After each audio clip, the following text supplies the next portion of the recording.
সবাইকে, কেমন আছেন সবাই? আশা করি ভালো আছেন। আলহামদুলিল্লাহ আমিও আপনাদের দোয়া আল্লাহর মতো ভালো আছি। মাটি চুলায় রান্না করতে একটু পছন্দ করেন না, একটু বিরক্ত আপনারা। আমার কাছে বেশ আনন্দের লাগে, বিশ্বাস করেন। গ্যাস আছে কিন্তু বাসায়। হ্যাঁ, আমি গ্যাসে রান্না করতে মনে হয় না, আমার কাছে মজা লাগে। ফালিয়ে দাও, ওটা নষ্ট হয়ে গেছে, ফালিয়ে দাও, উঠে গেছে, ফালিয়ে দাও, সমস্যা নাই, উঠে গেছে, ফালিয়ে দাও। মজা পাই, গ্যাসে রান্না করে মজা পাই। এটা পাতলা কাপড় উঠে গেছে, ফালিয়ে দাও। এরকম টাইপের লাগে।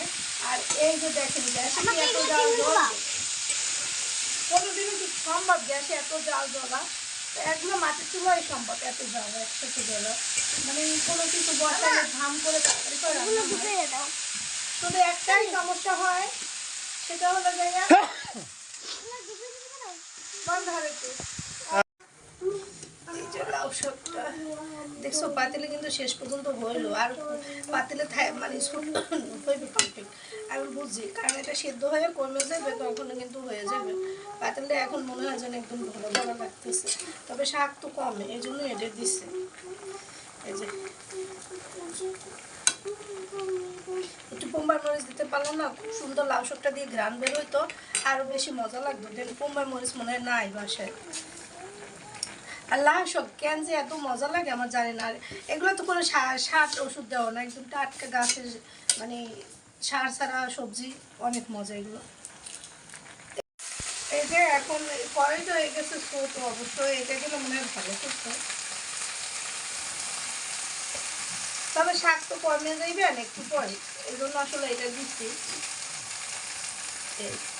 উপর দিয়ে লবণের ছিটা দিলে, উপর দিয়ে লবণ দিয়েছে বল।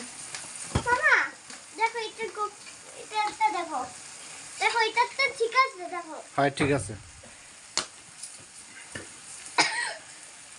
এত সুন্দর জাল জ্বলতেছে, এই রাইখে আমার আসলে চুলায় যাইতে ইচ্ছা করে না, এই জন্য মানে গ্যাসের চুলায় রান্না করতে ইচ্ছা করে না, চুলায় রান্না করতে ইচ্ছা করে।